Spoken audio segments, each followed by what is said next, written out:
What's up, everybody? Welcome to some Hazoret the Fervent. Yeah, we've got some nice little Commander burn. It's always fun going burn a Commander, but let's jump into Hazoret first. Let's start off with Hazoret. So, Hazoret has Indestructible and Haste. Then Hazoret can't attack or block unless you have one or fewer cards in your hand.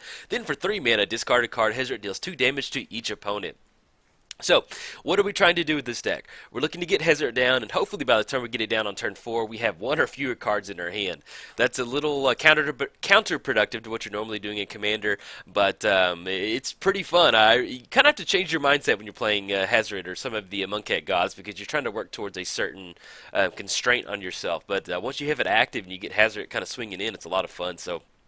Now, one of the ways that we can get to where we have one or few cards in our hands, we have a bunch of spells that allow us to do that. So let's start off with that. We were playing Gus's Scepter. Exile, you can tap. Exile a card from your hand face down. You may look at it for as long as it remains exiled. Then you can tap it again, once it's untapped, return a card you own exiled with Gus's Scepter to your hand. When you lose control, all cards go to the graveyard. This is a great way you can get it down turn 1, start exiling cards out of your hand, and then, if they want to blow it up, they can, get some of your key cards, but at least you're going to be able to, at the end of your opponent's turn, exile a card, maybe have active Hazoret, and then you can tap and return a burn spell back to your hand after you've already swung with Hazoret. So really good card. It's just costs 0, so you just get it down, and it completely adds to our game plan.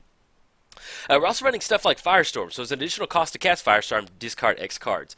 So let's say that our opponent has a creature that has 4/4 toughness. So we're going to cast Firestorm, we're going to have to target 4 different things, discard 4 cards, and we're going to deal 4 damage to each of those. So you can get into spots where if they have a bunch of creatures out there, you can just discard your entire hand, deal 4 or 5 damage across their entire board, and then have a completely open board for Hazoret to swing in.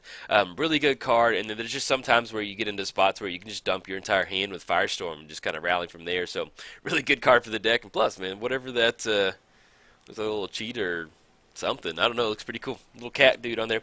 We're also running Burning Inquiry. Let's say that we go below 2 cards. We get to the spots where we have like 3 cards. So we cast Burning Inquiry, puts our hand down to 2. We're going to draw 3, then discard 3 at random. So that'll kind of put us in the spots where we're going to have an active Hazoret with 1 card in the hand. So you're running some of the red kind of discard spells with this. We're also running the Reunion. As additional cost to cast it, discard 2 cards, draw 3 cards. This is a good spot for us to... we're playing a lot of burn in this deck. We have a lot of burn spells, so if we need to chunk some whatever cards out of our hand, kind of regrip, hopefully we hit the land drop and kind of allow us to get into that lower spot. We're also running Dangerous Wager. Awesome card. Discard your hand, then draw 2 cards. So let's say that this is the only card in your hand. You don't have a hand to discard. You can just simply cast it and draw 2 cards, and maybe one's a land drop, and then you have active Hazoret. So pretty fun. We're also running Ignorant Bliss. So this is one of those times where, let's say that you've got some nice stuff in your hand and you can't really get rid of it. There's going to be a few games of Hazoret where that's going to happen. So you can have Hazoret on the battlefield, cast Ignorant Bliss. You're going to exile all cards from your hand face down. Then at the beginning of the next end step, return those cards to your hand, then draw a card. So you get into spots where you can put have Hazoret down, cast Ignorant Bliss for 2, have 0 cards in hand, swing in with Hazoret, and then you're going to get your cards at the beginning of the next turn, and you're going to get to draw cards. So pretty cool. I don't think I recorded it, but there was one game where I had I think I had 5 or 6 cards in the hand, and then I cast Dangerous Wager, I held priority, and cast Ignorant Bliss. So, magic, feel good. Felt really good, man. I just had to highlight that. It felt really good. It was in one of my testing matches, but yeah, that's definitely a line you can go for. It does feel good. Even though you get a lot of cards, but it just felt good to sequence that. Okay, we're also running Key to the City. This is a great artifact for Hazoret. Discard a card. 1 target creature can't be blocked. Then, whenever it becomes untapped, you may pay 2 if you do draw a card. Let's say that we're not hitting our land drops or something, and we've been discarding cards out of our hand for Hazoret, and we need to maybe hit our 4th or 5th or 6th land drop. You get into spots where if you're discarding cards, you can untap, pay that 2, and draw an extra card. Maybe we're trying to dig for a different burn spell or something like that. So we're also running Nahiri's Wrath. If we get it to pull up, there we go. As additional cost to cast Nahiri's Wrath, discard X cards. Nahiri's Wrath deals damage equal to the total converted mana cost of the discarded cards to X target creatures or planeswalkers. This is one of those cards that allows us to instantly turn on Hazoret. You can just get rid of your entire hand, even if it's just all lands, it doesn't matter, just discard X cards. And it's a good way for us to kind of clear the board state out from our Cat's playing with my chapstick, sorry. If you heard that kind of popping around. Nehri's Wrath, it's a good way to kind of clear their board out and simply just dump, like it kind of pulls double duty in the deck. It's one of those you can clear their board out and also get into spots where you can swing it with Hazoret. We're also running Words of War. Let's say that we've already got Hazoret online, we have some of our Voltron pieces, and we don't really want to draw any more cards.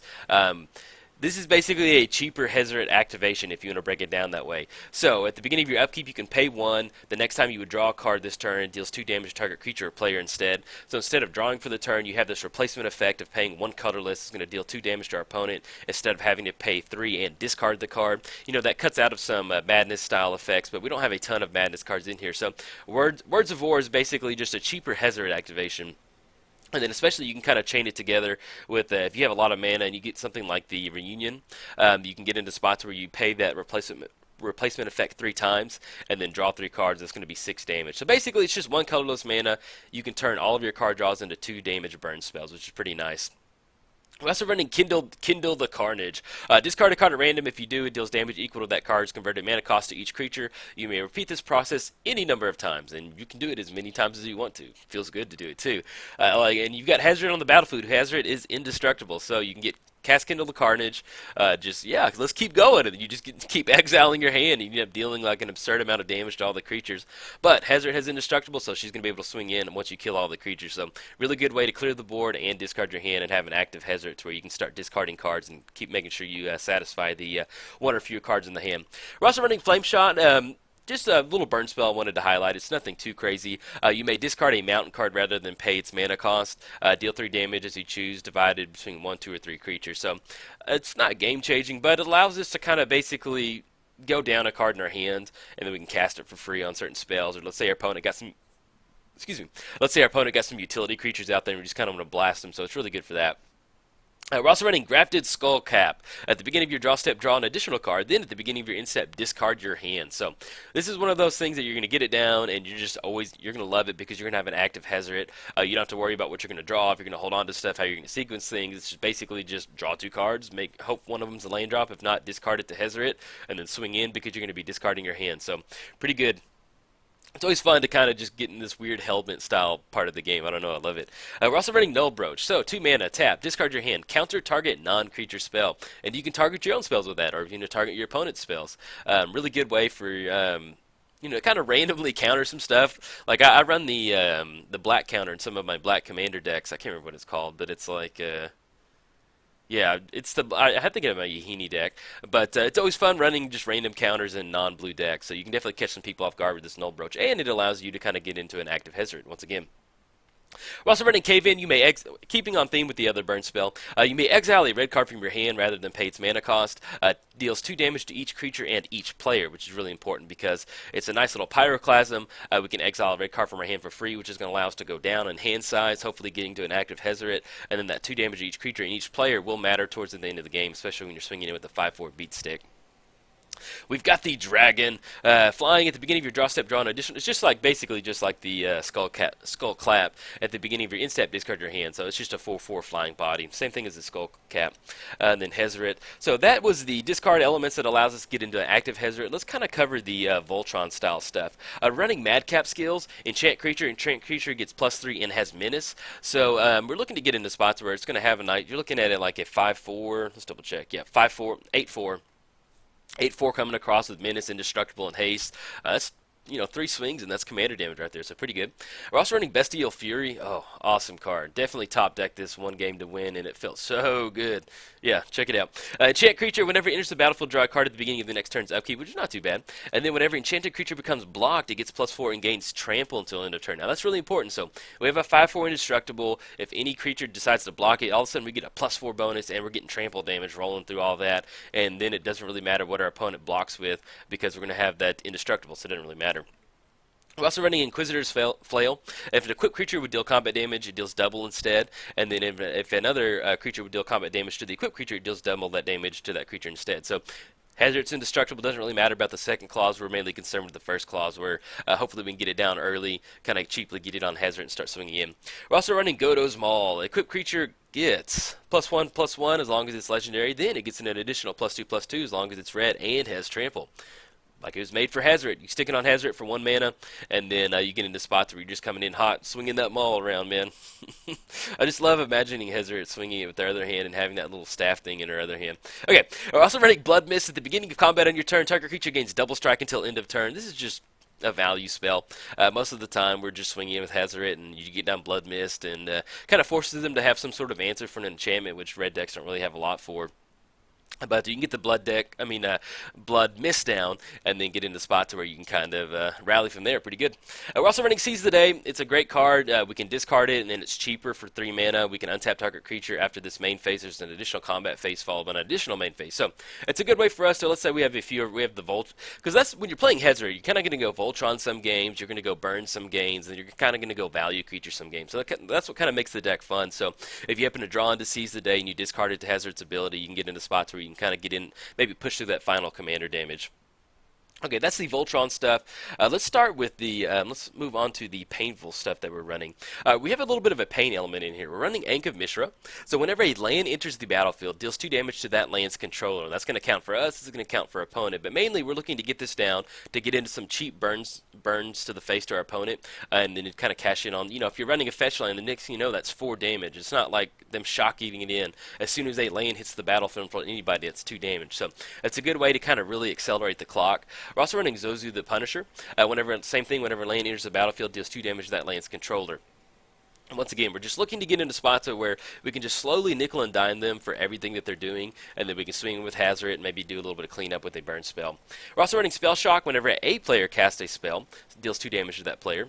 Pretty plain and simple. We're also running the Scab Clan Berserker. So it has haste, renown 1. Whenever an opponent casts a non-creature spell, if it's renowned, it deals 2 damage to that player. So most of the games I had her, I would get her down turn 3. They didn't really have much of a board state to stop her from swinging in with haste, and she'd be renowned. So next thing you know, we have a 3/3 haste, and then we've turned on there anything that's a non-creature spell is going to do 2 damage up top. So it's like another little spell shock. So really good card for the deck. We're also running Sulfuric Vortex at the beginning of each player's upkeep, deals 2 damage to that player. So this is another, and then they can't gain life. So it's a good way for us to kind of just keep that nice little that 2 damage going a turn, and then they can't gain life, which is really important because life gain will completely shut the deck off. Played against Wormcoil Engine, and yeah, I got my opponent down to 5, and then it was just could not rally back from there. So life gain is not a fun part for the deck. We're also running Burning Earth. You could run Mana Barbs in here, but there's a lot of stuff we're tapping out for sometimes, so I opted not to run Mana Barbs in here. But if you wanted to go for a little bit more of a painful build, you could definitely go with that. But running Burning Earth, whenever a player taps a non-basic land for mana, Burning Earth deals 1 damage to that player. We're running a ton of mountains. I think we've got like 27 mountains in there, so we're not really having to worry about getting this Burning Earth down, especially if our opponent's playing some 5-color stuff. We've got the Pyro enchantment. At the beginning of the end step, if there's no creatures on the battlefield, sacrifice it. And then for 1 red mana, Pyro deals 1 damage to each creature and each player. So with Hazoret being indestructible, you get into spots where you can just dump all of your mana into this one and deal that 1 damage coming out. And then we also get into spots where we do have Stuffy Doll in the deck. So if 1 damage gets dealt to Stuffy Doll, we can redirect that over to our opponent too. So a little bit of kind of carryover with Stuffy Doll. We're also running Furnace of Wrath. If a source would deal damage to a creature or player, it deals double to that creature or player instead. Now this counts, it's not just us, it counts for everybody. So you need to get into spots to where we can kind of close the game out if we're going to get the Furnace of Wrath down. There's one time where it's like, oh yeah, if we do this, we can close. I was like, no, wait, on the back end, we're like dead if they swing in. So you definitely have to time it with the Furnace of Wrath. And that's the painful stuff that we're running. Let's move over to the utility creatures. Let's say that we can't get Hazoret up and running. Running Grim Lavamancer fits really well into the deck. 1 red mana, exile 2 cards from your graveyard. Doesn't have to be sorceries or anything, just 2 cards. Grim Lavamancer deals 2 damage to target creature or player. So this is a good way for us. We're going to be discarding cards out of our hand. Good way for us to kind of just get that, once again, keeping up with that 2 damage per turn activation. And once you kind of multiply those out through multiple sources, it really kind of provides a nice clock for you. We're also running Young Pyromancer in here. We probably got about 30 burn spells in here. Now, I'm not going to highlight the burn spells because it's your standard suite of commander burn spells. So I do have the deck list posted. It's just I don't want to go through in like 2 damage, 3 damage, 4 damage. So we're running Young Pyromancer. Whenever you cast an instant or sorcery spell, create a 1/1 red elemental token. So this is another thing for us. Let's say we can't really get our hand down, discarded. We draw into Young Pyromancer. You can just generate a lot of value getting those tokens out there going burn. We're also running Thermo Alchemist. Tap deals 1 damage to each opponent. Whenever you cast an instant or sorcery spell, you may untap it. We're also running the Cinder Pyromancer. Same thing, functionally, whenever it deals 1 damage to target player. Thermo Alchemist, yeah, each opponent, target player. Whenever you cast a red spell, you may untap it. So you get into spots where if we're casting 2 or 3 burn spells, trying to get our hand down, you can tap and then untap in response and kind of deal a little bit extra damage over there. We're also running Jaya, 1 red mana, just kind of like a red planeswalker almost. 1 red mana, discard a card, destroy target blue permanent. 2 mana, 3 damage to target creature or player. Then for 7, deal 6 damage to each creature, each player. So I never had a chance to get her on the battlefield, but she's a really good utility card in that you can just kind of start dumping cards and hopefully getting to an active Hazoret. We're also running Prophetic Flame Speaker. It has double strike trample. It really kind of fits in as a backup Voltron piece. You know, if we draw into some of our Inquisitor's Flail or our Godo's Maul, we can stick it on there. It's going to have that trample ability. And then whenever it deals combat damage to a player, exile the top card of your library. You may exile until the end of turn. So since it has double strike, you're going to exile 1 card during the first strike and then 1 during the regular combat. But the main thing is that it exiles the top card of your library. So you get into spots where you're not adding that card to your hand. It's not going to turn off Hazoret. And then you have these cards you can cast, or you can just leave them in exile. So that's the utility creatures. Let's move over to the utility kind of stuff that we're running in here. We're running Stuffy Doll. Indestructible. We're going to choose our opponent when it comes into the battlefield. Whenever it's dealt damage, deal that much damage to the chosen player. So we're also running Blasphemous Axe. So we get into spots where we have Stuffy Doll down. We have Hazoret on the battlefield. She's indestructible. And we cast Blasphemous Axe. That's going to be 13 damage being dealt to Stuffy Doll. Then 13 damage being redirected over to our opponent. We're also running Chandra's Ignition, where it's going to deal choose target creature with like power, I think, and it deals that damage to all the other creatures and players on the battlefield. So with Chandra's Ignition, we can deal 5 damage to Stuffy Doll. If we have Hazoret on the battlefield, that gets kind of shuffled around like that.